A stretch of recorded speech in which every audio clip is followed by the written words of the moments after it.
या अर्थसंकल्पावर विरोधी पक्ष जो आहे तो आक्षेप घेतोय।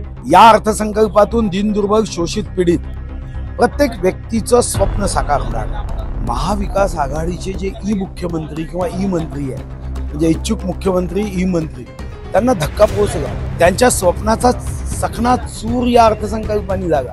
आपल्यासोबत मंत्री सुधीर मुनगंटीवार आहेत। काय सांगणार, कालचा अर्थसंकल्प सादर झालाय आणि या अर्थसंकल्पावर विरोधी पक्ष जो आहे तो आक्षेप घेतोय, कसं पाहता या गोष्टीकडे?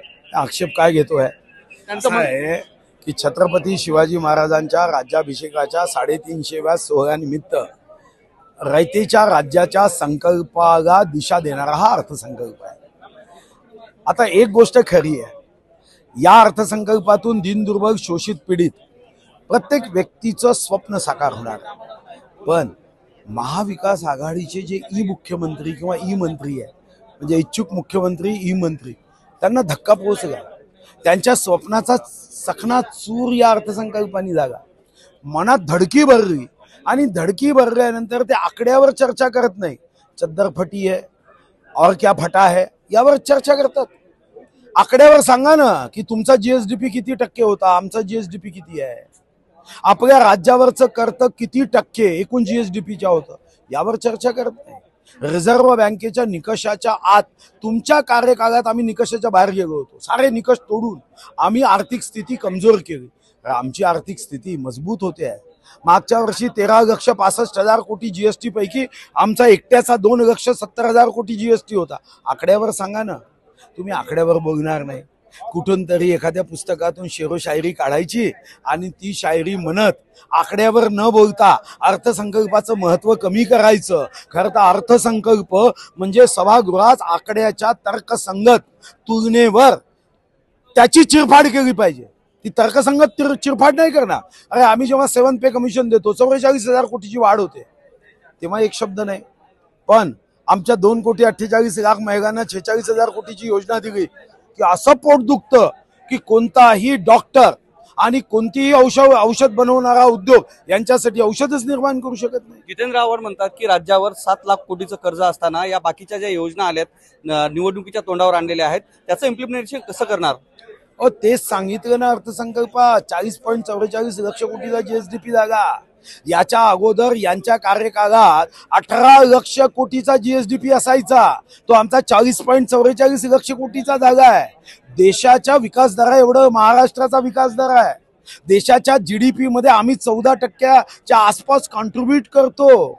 मला आश्चर्य वाटतं की यांना जर हे आकडे माहीत नसेल तर कशासाठी यांना आकड्याची किंवा राज्याच्या अर्थसंकल्पाची चिंता नाही आहे। यांचा जो मुख्यमंत्री बनण्याचा स्वप्नाचा संकल्प होता त्याचा चकनाचूर जागा ती चिंता आहे। आकड्यावर सभागृहात विचारावं, आकड्यावर सांगितलं जाईल, अन्यथा लोकांमध्ये भ्रम निर्माण करायचा, खोटं बोलायचं। जोसेफ गोबेल्स हा जगातला खोटं बोलणारा व्यक्ती म्हणून प्रसिद्ध आहे। त्यांनी सुद्धा म्हणायचं की रिश्ते में हमारे बाप लगते हैं, अशा पद्धतीचे आकडे द्यायचे। या विरोधकामध्ये जोसेफ गोबेल कोण आहे?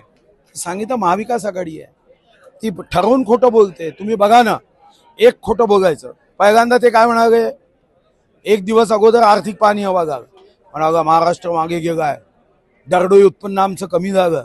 अरे बाबा, 1 मे 1960 पासून 2013 पर्यंत 1,25,000 दरडोई उत्पन्न होतं। त्याच्यामध्ये या 10 वर्षात 2,77,000 हे दरडोई उत्पन्न म्हणजे 1,52,000 दरडोई उत्पन्न वाढलं। तुमच्यापेक्षा म्हणजे तुम्ही जे साधारणतः 54 वर्षात तुमचं उत्पन्न होतं 10 वर्षात 2.5 पट हे दरडोई उत्पन्न वाढलं आहे। लाडली बहीण योजना जी आणलेली आहे त्याच्यामध्ये काही ज्या अटी टाकल्या ज्यामध्ये निराधार आणि श्रावणबाळ योजनेतील ज्या काही लाभार्थी महिला आहेत त्यांना त्याचा लाभ होणार नाही, त्यामुळे सुद्धा आरोप केले जात आहेत। म्हणजे विदर्भात म्हणणं आहे गेडा बन के पेढा खाओ। अर्थसंकल्पात इतक्या स्पष्टपणे सांगितलं की 46,000 कोटीचा आउटले दिलाय आणि 2,48,00,000 महिलांना दिले जाणार आहे। मग 2,48,00,000 महिला हा आकडा हा महाराष्ट्राचा अभ्यासपूर्ण आकडा आहे। आता काही लोकांनी मुद्दाम भ्रम निर्माण करण्याचा जर विडा उचलला असेल, असंच ठरवलं असेल आणि जेव्हा चांगल्या गोष्टी ऐकण्यासाठी त्यांची मानसिकताच नसेल, कान बंद करत असेल, वाचायचंच नाही, समजून घ्यायचं नाही आणि मताच्या स्वार्थासाठी लोकांना पण समजतं ना, डबल इंजिनचं सरकार पाहिजे. उद्या मोदीजी तिकडे प्रधानमंत्री, तुम्ही तर असा भाव आणायचे की आता मोदीजींना आम्ही निरोप देतोय. अरे तुम्हाला जनतेने निरोप दिला ना.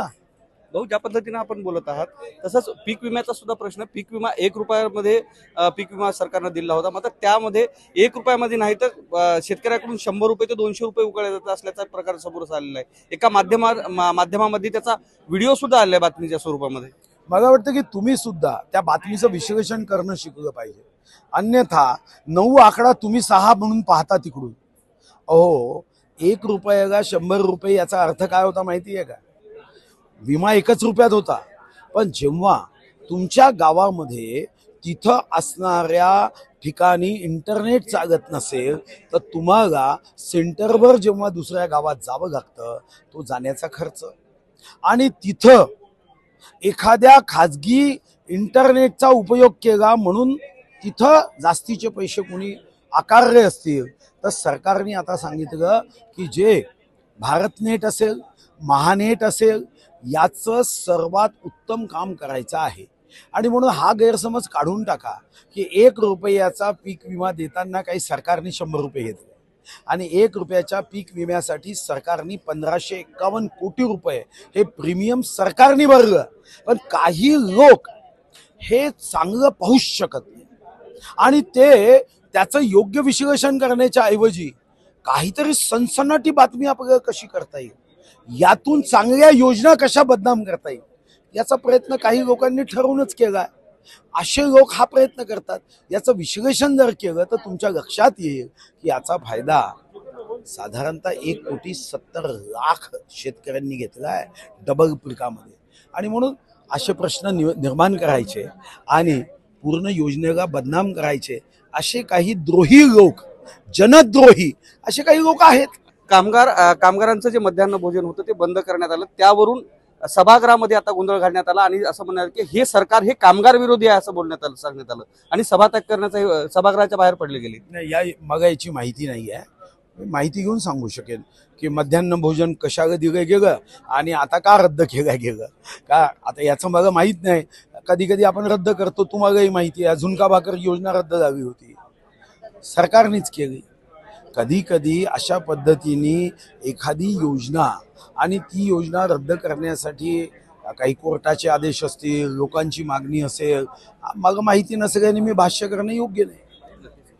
तर विरोधी पक्ष जो आहे तो सरकारच्या आलेल्या योजनांवर मुद्दाम आक्षेप घेणे, काही योजना लोकांपर्यंत पोहोचून देणे हे विरोधी पक्षाचं काम राहिलेलं आहे. कारण कोणत्याही गोष्टीचा अभ्यास नसताना विरोधी पक्षाला फक्त टीका करण्याचा माहीत असल्याचा आरोप सुधीर मुनगंटीवार यांनी केलेला आहे. कॅमेरामन दीपकसह मी धनंजय सोळंके, मॅक्स महाराष्ट्र, विधान भवन, मुंबई.